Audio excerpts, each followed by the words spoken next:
This is your home now.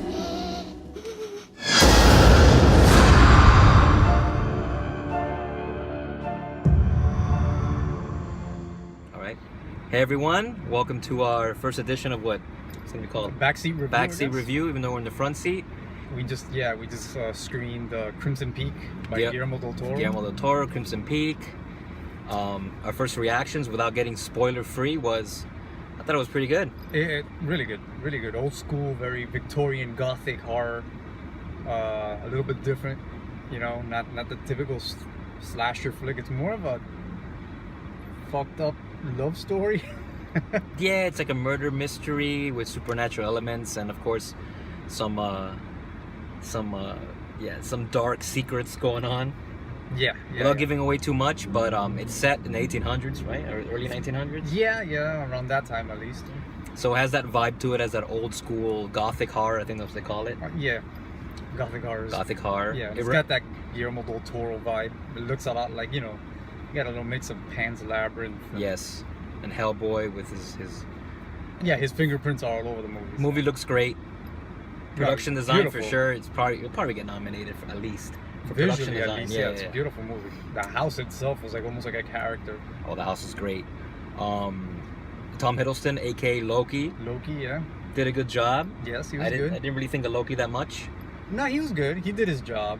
Charlie Hunnam, like you said, very reminiscent of Keanu Reeves and Dracula, which I don't know if it's a good thing or not. Yeah, at the beginning when he popped up, I'm thinking, okay, it's Guillermo del Toro. He has the whole cast of Pacific Rim practically in this movie. Yes, pretty much, yeah. But he did good. He spoke like 5 times. Yeah, they kept his words very minimum. He just looked pretty. Yeah, he was there, I guess, for the ladies. That's true.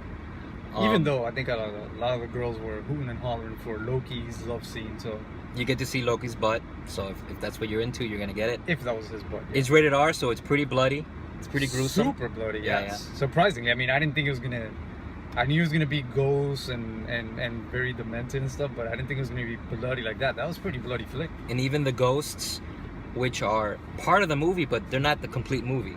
They're just No. kind of like almost like.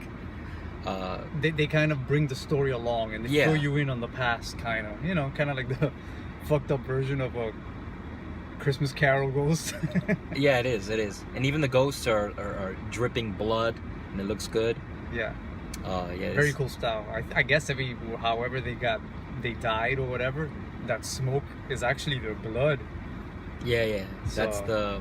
I don't want to get into. Yeah, we that don't want to because- we don't want to spoil things because it is a pretty layered plot, and there is twists at the end, and the less you know, the better. Yes. But I came in actually 20 minutes late, so you want to say a brief like synopsis what the movie is like before, without giving away the end. Yeah, I mean, basically, there's a very wealthy in America. There's a very wealthy American family who they're like builders, and the main father, you know, he only has one daughter, and that's like the apple of his eye or whatever. And there's a British Loki comes to town, and he's trying to partner up with them because he's had failed attempts in other countries, and for one reason or another, he hasn't been able to partner up with an upcoming company, so he tries to pair up with them, and he falls in love with his daughter, and the father has nothing to do with it, so he doesn't let the partnering happen, and he kicks him out in a way.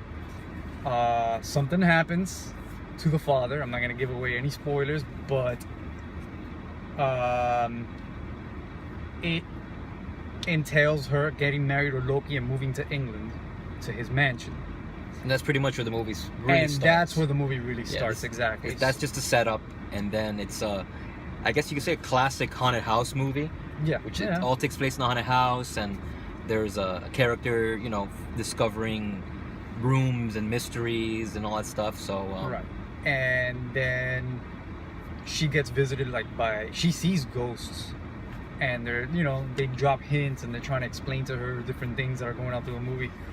And Charlie Hunnam plays a physician, right? Or he's supposed to be a detective? Or yes, he's a physician, but he's also a love interest. He was in love with her from the beginning. So, Oh, he was? yes, so Oh, he okay. kind of takes it upon himself to go find her because he feels like there's something fishy in the way the father Okay, died. that makes more sense. I thought he was just investigating a situation that occurred. No. So and Halloween that's 3. why. Yeah, no. That's why he actually goes Okay, to England. that and makes more whatever, sense. So. But A lot of things happen that we can't give away because it's too many spoilers. But basically, the whole movie is 3 people, right? 4 people with Charlie Hunnam inside a house. and he's not there all the time. No, he shows up towards the end. So it's just basically 3 of them in that house, and Loki, and I keep calling him Loki, but Tom Hiddleston, right? Tom Hiddleston And his sister, which is his sister Jessica Chastain. Jessica Chastain, who yeah. did really good. And the main girl. I forgot her name. Alice in Cinderella. Wonderland. Alice in Oh, Wonderland. Alice in Wonderland. There you go. Yeah. And that's it. I mean, it's a very, how would you call this? A very. It's one place, one location in the house. You barely go outside. It's very claustrophobic, very gothic, and very like the house is a character within itself. And Really quick, we talked about it earlier. There was some scenes that it gave me a little bit vibe of The Shining. yes, There's a couple of scenes that seem to be inspired by The Shining, and what else? I mean, kind of had a little Stir of Echoes vibe to it. yeah. And- Overall, though, And a little something about it reminded me of Psycho. There was some elements to it, you know. maybe because one of the main characters, You know. yeah. But Spoilers. no, that's not actually a spoiler. That's actually a positive. But anyway, it comes out in a few days. I recommend seeing it. I highly recommend it. It's very good. It's very different from a lot of the horror movies that we've gotten now for a while. You know, Yeah. it's very Victorian. Don't be afraid to say, oh, it's a Victorian. It's gonna be a boring timepiece. No. It's got a good tempo to it. It's kind of fast cut. Good storytelling. Guillermo del Toro. Good excellent, music. like always. Good special effects. Yeah. Good acting. Good fun. Good fun. Perfect movie for October. Highly recommend. Recommend it.